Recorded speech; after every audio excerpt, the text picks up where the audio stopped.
الله وبركاته. السلام عليكم ورحمة الله وبركاته.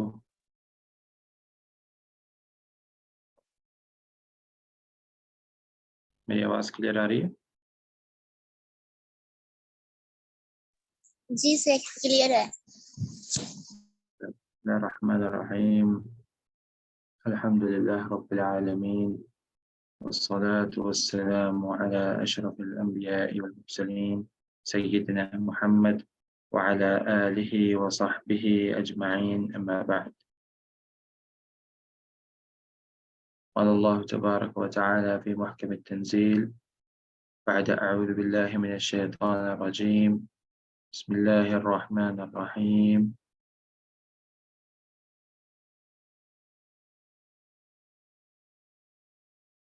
وإذا قيل لهم آمنوا كما آمن الناس قالوا أنؤمن كما آمن السفهاء ألا إنهم هم السفهاء ولكن لا يعلمون. وإذا لقوا الذين آمنوا قالوا آمنا وإذا خلوا إلى شياطينهم قالوا إنا معكم إنما نحن مستهزئون الله يستهزئ بهم ويمدهم في طغيانهم يعمهون أولئك الذين اشتروا الضلالة بالهدى فما ربحت تجارتهم وما كانوا مهتدين.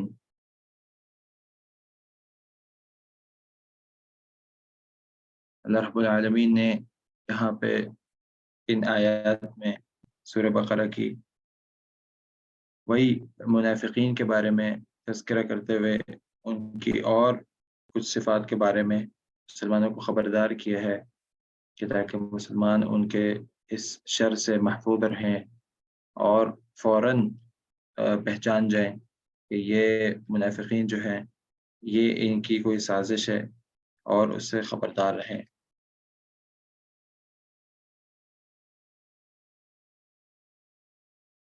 پچھلی کلاس میں جو ہم ایک آیت لے چکے تھے اس کا بہت بڑا حصہ اس میں اللہ رب العالمین نے فرمایا کہ وَإِذَا قِيلَ لَهُمْ آمِنُوا، کہ جب ان سے کہا جاتا ہے کہ ایمان لے کر آؤ، كَمَا آمَنَ النَّاسِ، جیسا کہ یہ لوگ ایمان لے کر آئے، یعنی کہ صحابہ کرام کی جماعت جس طریقے سے ایمان لے کر آئی اس طریقے سے تم لوگ بھی ایمان کیوں نہیں لاتے.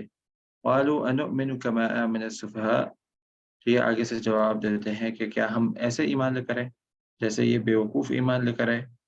أَلَا إِنَّهُمْ هُمُ السُّفَهَاءُ وَلَكِنْ لَا يَعْلَمُونَ، خبردار ہو جاؤ اے مسلمانوں، بے شک یہی لوگ ہیں بیوقوف اور یہ اس بات کو نہیں جانتے.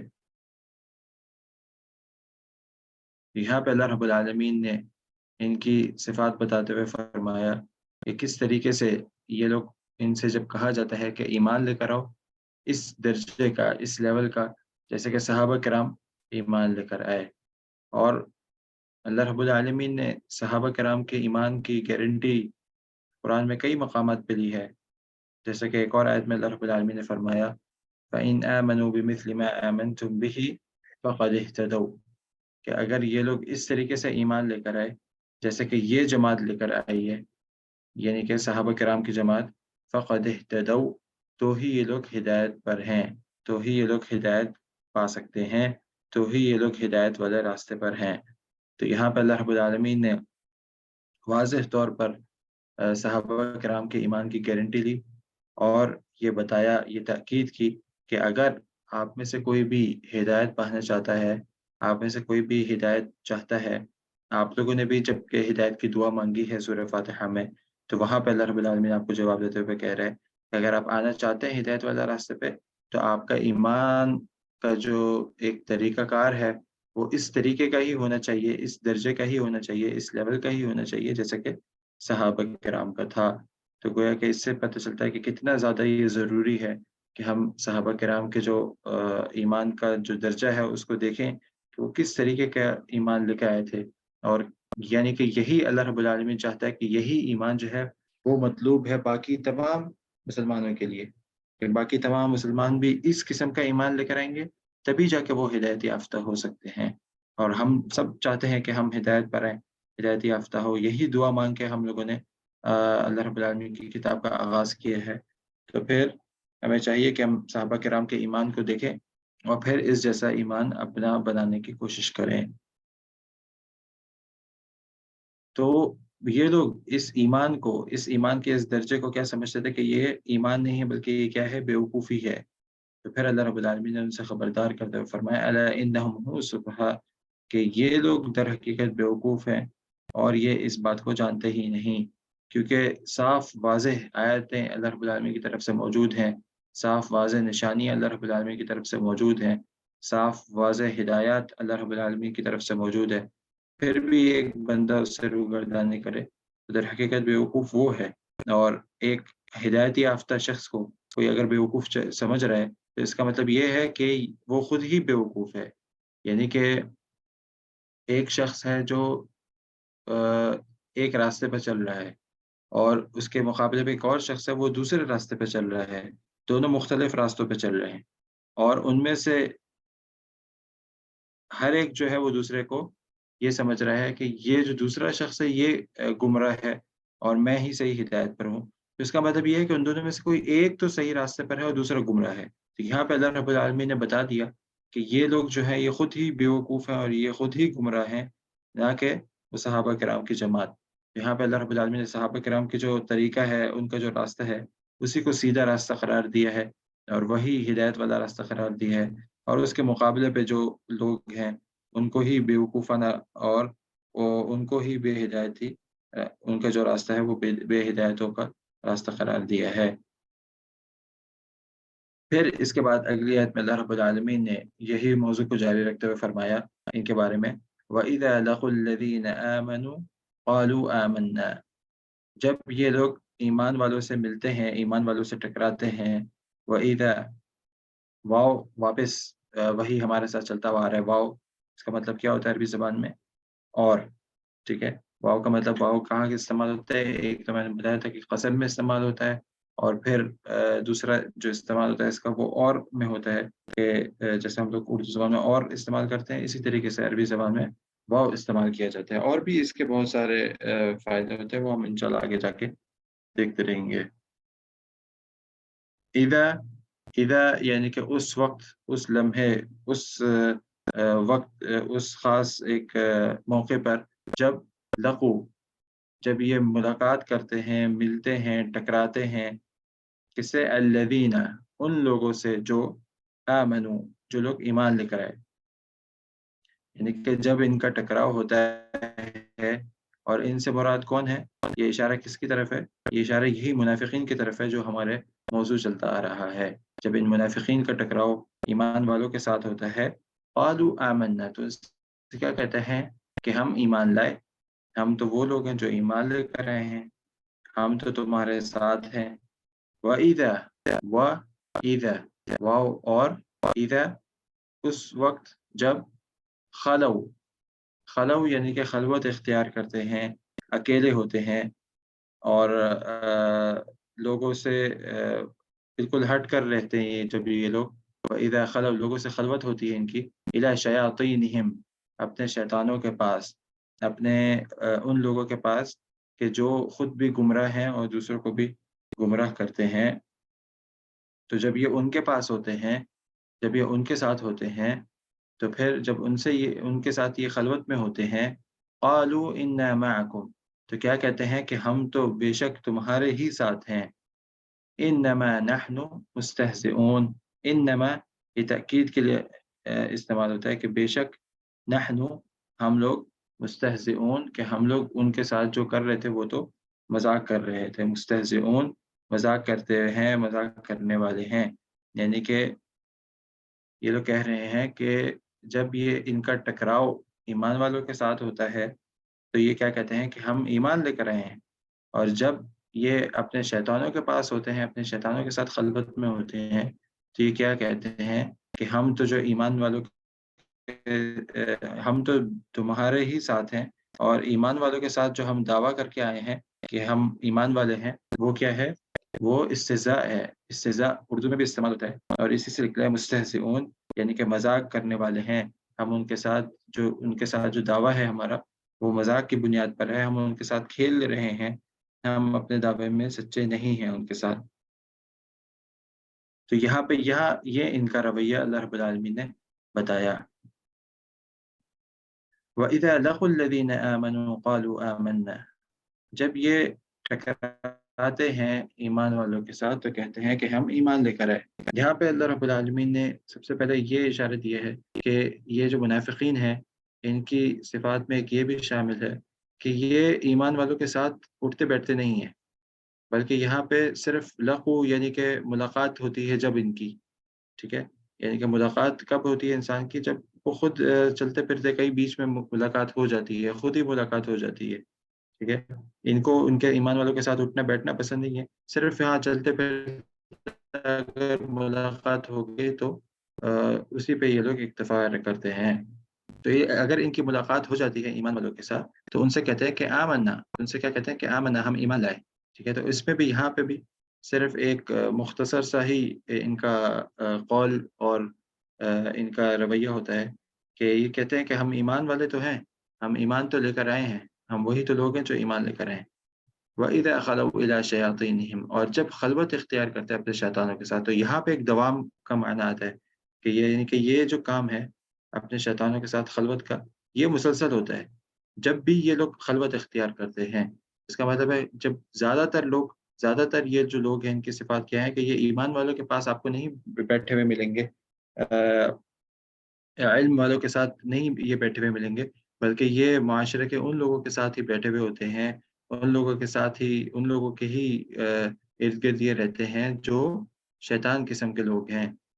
تو ان کی ایک عادت تو یہاں پہ اللہ رب العالمین نے یہ بتائی کہ یہ ایمان والوں کے پاس آپ کو نہیں ملیں گے، بلکہ یہ آپ لوگوں کو ادھر ہی ملیں گے کہ جہاں پہ یہ ان لوگوں کے ساتھ جو کہ شیطانی قسم کا جن کا رویہ ہوتا ہے۔ تو وہاں پہ یہ لوگ کیا کہتے ہیں؟ وہاں پہ پورے تاکید کے ساتھ کہتے ہیں قالوا انا معکم، اوپر دیکھے کیا تھا کہ قالوا آمنا، کہتے ہیں ہم ایمان لائے، بالکل ایک سرسری سا، اور نیچے کیا کہتے ہیں؟ قالوا انا معکم، انا بھی جوڑتے ہیں، انا یعنی کہ تاکید کے لیے استعمال ہوتا ہے کہ بے شک ہم تو تمہارے ہی ساتھ ہیں، انما نحن مستہزئون، اور ہمارا وہاں پہ جو دعویٰ ہے، جو ہم لوگ وہاں پہ دعویٰ کر کے آئے ہیں کہ ہم ایمان لے کر آئے، وہ تو ہم صرف ان سے مذاق کرتے ہیں، ہم صرف یہ دکھانے کی کوشش کرتے ہیں کہ ہم تمہارے ساتھ ہیں۔ تو یہاں پہ اللہ رب العالمین نے یہاں پہ بھی دو ان کی بہت بڑی صفات بتائی۔ سب سے پہلے یہ کہ ان کا اٹھنا بیٹھنا کن لوگوں کے ساتھ ہوتا ہے۔ ابھی آج کل بھی آپ یہ دیکھ سکتے ہیں کہ اس قسم کے جو لوگ ہوتے ہیں ان کا اٹھنا بیٹھنا کوئی اچھے لوگوں کے ساتھ نہیں ہوتا، اور یہ جو ہے کہ انسان کے جو دوست ہیں، انسان کے جو ایک انسان اپنے لیے جو گیدرنگ چوز کرتا ہے، اپنے دوستوں کو چوز کرتا ہے، وہ بہت زیادہ ضروری ہے کہ انسان جو ہے وہ اپنے صحیح دوستوں کو، صحیح گیدرنگ کو چوز کرے، کیونکہ وہ جو صحیح گیدرنگ ہے، صحیح آپ کے دوست ہیں، وہ آپ کو بہت ایک مدد کرتے ہیں اللہ رب العالمین کی طرف سے کہ وہ آپ کو سیدھے راستے پہ ہی رکھیں، اور سیدھا راستے پہ لانے کی بھی آپ کوشش کرتے ہیں، اور سیدھے راستے پہ آپ کو استقامت حاصل کرنے کے لیے بھی آپ کی مدد کرتے رہتے ہیں۔ اگر آپ کوئی چیز آپ سے چھوٹ جاتی ہے تو آپ کو وہ لوگ یاد دلاتے ہیں کہ نہیں، آپ نے یہ کام اس طریقے سے کرنا ہے۔ تو یہ جو اچھے دوست ہوتے ہیں یہ بہت زیادہ آپ کی مدد کرتے ہیں۔ اور ایمان والوں کی ایک صفت کیا ہے کہ وہ ان کے جو دوست ہوتے ہیں وہ اچھے ہی ہوتے ہیں، وہ اچھے لوگوں کے ساتھ ہی اٹھتے بیٹھتے ہیں۔ اور منافقین کی صفت کیا ہے کہ وہ آپ کو اچھے لوگوں کے ساتھ اٹھتے بیٹھتے ہوئے نظر نہیں آئیں گے، بلکہ وہ ایسے لوگوں کے ساتھ اٹھتے بیٹھتے ہوئے نظر آئیں گے کہ جو شیطانی قسم کے لوگ ہیں۔ شیطان کس کو کہتے ہیں؟ شیطان اس کو کہتے ہیں کہ جو شخص خود تو برا ہو ہی، یا جس کے اندر یہ برائی پائی جاتی ہو کہ وہ خود اندر سے بہت زیادہ برا ہو، اور یہ کہ ساتھ ساتھ وہ برائی کی دعوت بھی دیتا ہو، یعنی کہ جو اس کے ارد گرد لوگ ہیں ان کو بھی اپنے ساتھ اسی برائی میں شامل کرتا ہو۔ یہ بیسیکلی شیطان کا مطلب ہے۔ شیطان سے آتا ہے، شیطان عربی زبان کا لفظ ہے، جس کا مطلب ہوتا ہے کہ یہ بہت زیادہ دور ہے، یہ جو شخص ہے یہ دور ہے، یا یہ جس میں صفت پائی جاتی ہے یہ دور ہے۔ کس چیز سے دور ہے؟ اللہ رب العالمین کی رحمت سے اور ہدایت سے یہ دور ہے۔ تو جو شخص ہدایت سے بہت زیادہ دور ہے، جس کے اندر یہ صفات پائی جاتی ہے کہ وہ ہدایت اس کو ہدایت سے آپ اس کو دیکھیں گے بہت زیادہ ہی وہ دور ہے، اس کو پتہ ہی نہیں ہے کہ اس دنیا میں آنے کا مقصد کیا ہے اس کا، اور اس دنیا میں زندگی کس طریقے سے گزارنی ہے۔ تو یہ شیطانی قسم کے لوگ ہوتے ہیں کہ جو خود تو بہت زیادہ برے ہوتے ہی ہیں، ساتھ ہی ساتھ اپنے جو ارد-گرد لوگ ہیں ان کے اندر بھی یہ برائی پھیلاتے ہیں۔ اور اللہ رب العالمین نے یہ اس قسم کے لوگ بھی رکھے ہیں اس دنیا میں، تاکہ سب سے پہلے تو یہ کہ مسلمانوں کا وہی ٹیسٹ لیا جائے اور مسلمانوں کو پرکھا جائے کہ جب ایسے لوگ مسلمانوں کے اوپر آتے ہیں، مسلمانوں کے اوپر حاوی ہونے لگتے ہیں، تو مسلمان کیا کرتے ہیں؟ مسلمان میں سے کچھ لوگ ایسے ہوتے ہیں کہ جو نہیں اپنے ایمان کو بچا کے رکھتے ہیں اور اپنی گیدرنگ کو فوراً چینج کرتے ہیں، اور کچھ ایسے ہوتے ہیں کہ جو ان کے ساتھ ان کو اٹھنا بیٹھنا پسند ہوتا ہے اور وہ پھر انہیں کے ساتھ اٹھتے بیٹھتے رہتے ہیں۔ فرمایا اللہ رب العالمین نے وَكَذَلِكَ جَعَلْنَا لِكُلِّ نَبِيٍّ عَدُوًّا شَيَاطِينَ الْإِنسِ وَالْجِنِّ يُوحِي بَعْضُهُمْ إِلَى بَعْضٍ زُخْرُفَ الْقَوْلِ غُرُورًا، کہ یہ جو لوگ ہیں وَكَذَلِكَ جَعَلْنَا، اور اسی طریقے سے بنایا ہے اللہ رب العالمین نے لِكُلِّ نَبِيٍّ، ہر نبی کے لیے عدوًا دشمن، عدو کہتے ہیں دشمن کو، شیاطین الانس والجن، شیطان بنائے ہیں جو انبیاء علیہم السلام کے دشمن ہوتے ہیں، کن میں سے؟ جن جنات میں سے، شیاطین بنائے ہیں کن میں سے؟ جنات میں سے اور انسانوں میں سے۔ یعنی کہ یہ پتہ چلا کہ جب ہم لوگ شیطان استعمال کرتے ہیں تو زیادہ تر استعمال کرتے ہیں ہم لوگ یہ جنات کے لیے، کہ شیاطین الجن جو ہوتے ہیں، جنات میں سے جو شیطان ہوتے ہیں، ہم زیادہ تر جب شیطان استعمال کرتے ہیں تو اس سے مراد ہمارا وہی جن ہوتے ہیں جو برے جن ہوتے ہیں۔ لیکن یہاں سے کیا پتہ چلا؟ یہاں سے یہ پتہ چلا کہ شیطان جو ہے وہ بیسیکلی ایک صفت ہے، جو کہ انسانوں میں بھی پائی جا سکتی ہے اور جنات میں بھی پائی جا سکتی ہے۔ اور یہ صفت کیا ہے؟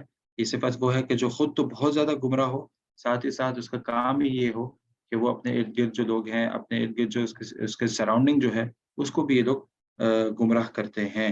تو یہ اللہ رب العالمین نے اس قسم کے بھی لوگ رکھے ہیں اور ان کو انبیاء علیہم السلام کا دشمن قرار دیا ہے کہ یہ انبیاء علیہم السلام کے دشمن ہوتے ہیں۔ کیوں دشمن ہوتے ہیں؟ کیونکہ دونوں کا جو ایک مقصد ہے وہ بالکل ہی الگ ہے۔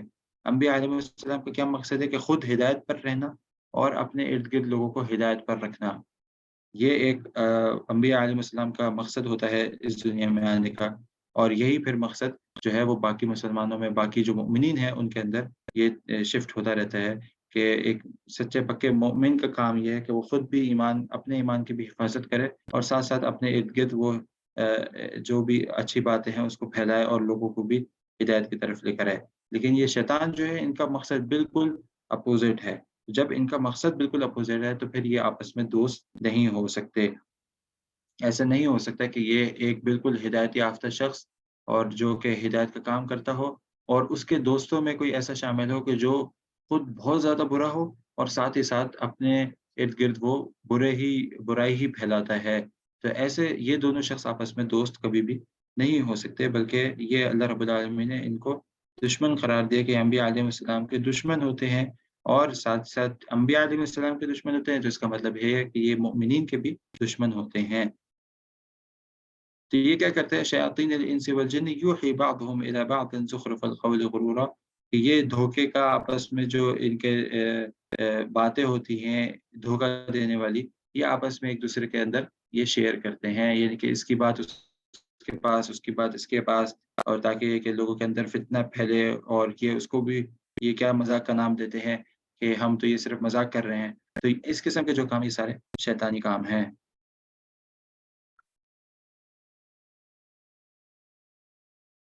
تو وَإِذَا خَلَوْا إِلَىٰ شَيَاطِينِهِمْ، جب یہ اپنے شیطانوں کے پاس خلوت اختیار کرتے ہیں، قَالُوا إِنَّا مَعَكُمْ، تو ان سے کہتے ہیں کہ ہم تو تمہارے ہی ساتھ ہیں، اور إِنَّمَا نَحْنُ مُسْتَهْزِئُونَ، اور ہم تو مذاق کر رہے ہیں مسلمانوں کے ساتھ، جو ہم دعویٰ کر رہے ہیں وہ اس کا بنیاد جو ہے وہ مذاق کی بنیاد پر ہے۔ اور یہاں سے پتہ چلتا ہے کہ کتنا ہی خطرناک یہ جرم ہے کہ اس کی اگلی آیت میں اللہ رب العالمین نے اس کا جو انجام بتایا ہے، فرمایا اللہ رب العالمین نے اللہ یستہزئ بہم، کہ اللہ رب العالمین ان کا مذاق بناتا ہے، اللہ رب العالمین ان کا مذاق اڑاتا ہے، وَيَمُدُّهُمْ فِي طُغْيَانِهِمْ يَعْمَهُونَ، اور ان کو ڈھیل دے کے رکھے ہوئے، یمدہم تمدید سے یعنی کہ کسی چیز کو ڈھیل دینا، کسی چیز کو چھوڑ دینا، کسی چیز کو اس کے راستے پہ چھوڑ دینا بالکل، وَيَمُدُّهُمْ ان کو انہی کے راستے پہ چھوڑ دیتا ہے، فِي طُغْيَانِهِمْ ان کی سرکشی میں،